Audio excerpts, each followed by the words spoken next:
Primeiro, o pastor acabou de ler o texto. E o texto ele começa dizendo que o rei perdeu o seu... Como é que diz aí? Então, naquela noite, o rei não conseguiu dormir. Naquela noite, o rei não conseguiu dormir. Temos aqui um aspecto fisiológico, que às vezes o sono ele pode não chegar por algumas razões. Tanto por aspecto fisiológico, como também por aspectos de doenças. Nós temos o caso de pessoas que, lamentavelmente, é o mal do século, a depressão, que muitas não conseguem dormir à noite. Jó dizia, quando chegava o dia, eu queria a noite. E quando chegasse a noite, porque ele não conseguia dormir. Para ele era um tormento, para ele era uma aflição. Então, nós podemos perceber que o texto, dentro da narrativa do livro de Esté, começa dizendo que o rei não conseguiu dormir. A primeira verdade que nós podemos perceber aqui nesse texto, conforme a própria palavra de Deus, é que alguns fazem suposições. Dizem que o rei não dormiu porque estivesse pensando no pedido de Esté. Outros dizem que o rei não dormiu porque estivesse pensando na crise financeira que o país dele estava passando. Outros dizem que talvez ele não conseguiu dormir pelo excesso da comida e da bebida. E assim tem inúmeras concepções. Mas por que o rei não dormiu? Pelo aspecto bíblico e teológico, o rei não dormiu porque Deus tirou o sono do rei. Essa é a mais provável, mas nós colocamos aqui que você pode ler um livro e os autores procurarem argumentar isso aqui para tirar o peso espiritual do texto, porque é assim que eles fazem. É assim que eles fazem. Então, qual seria, na verdade, essa questão aqui? Observem bem que o texto diz que o rei não dormiu. O rei não dormiu. Mas, pastor Aziel, e como foi isso aqui? Nós podemos analisar que há um rei também que não dormiu, lá no capítulo 6 do livro de Daniel. Não é isso? O rei não dormiu porque sabia que Daniel havia ido para a cova de modo ilegal, injusto. Ele sabia que Daniel era sincero, ele sabia que Daniel era honesto, ele sabia que Daniel era um homem de Deus.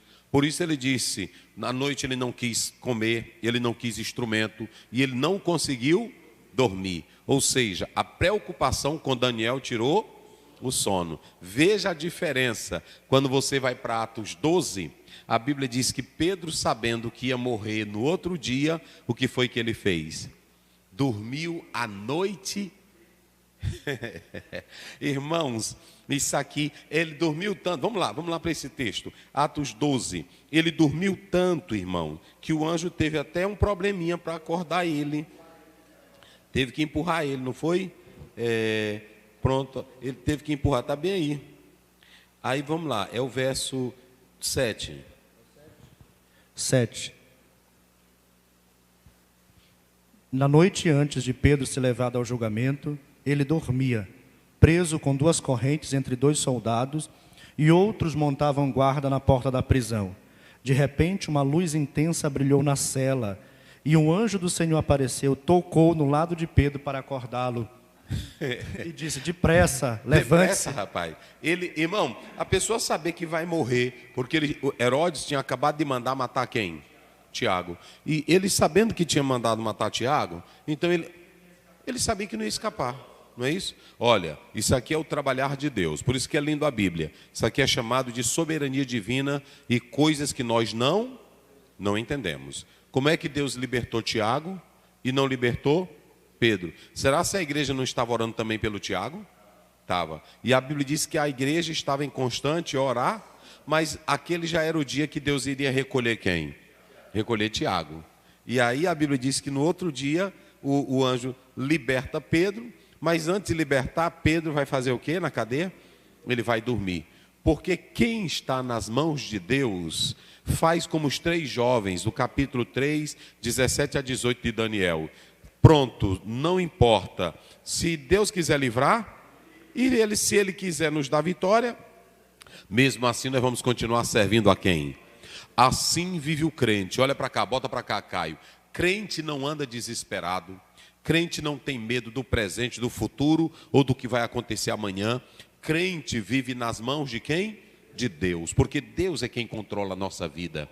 Ele sabe o que é melhor para mim, Ele sabe o que é melhor para você. Então nada dessa de você andar desesperado. Tem problema? A Bíblia diz, lançando 1 Pedro 5,7, lançando sobre Ele toda a nossa, porque Ele faz o quê? Ele cuida de nós. Então, que fé é essa? Que na hora que eu tenho um problema, eu me desespero. Quero até negociar minha alma. Eu negocio oferta. É assim ou não é? Vai para a igreja de um pastor. Lá ele cobra um dinheiro. Se tu der isso, Deus vai te curar. Dê teu carro. E fica a pessoa num desespero. Deus não te dá esse tipo de fé. O cristão verdadeiro vive quieto e sossegado, cuidando dos seus negócios, sabendo que Deus está no controle. Ou como é bom a gente saber que Deus está no controle. Quando Pedro sabia que Deus estava no controle, ele foi fazer o quê? Dormir. Daniel na cova dos leões ficou como rei? Quem foi que ficou preocupado? Mas Daniel na cova dos leões ficou tranquilo, porque quem tem Deus sabe que Ele está no controle. É por isso que a Bíblia diz, Salmo 46, aquietai-vos e sabei que eu sou, então te aquieta. Como é que você diz que é crente? Olha para cá, bota para cá, Caio. Como é que você diz que é crente? Na hora que tem um problema, você entra numa ansiedade tremenda, num desespero, num choro sem controle, em uma vida sem equilíbrio. Isso mostra o quanto a tua espiritualidade é deficiente.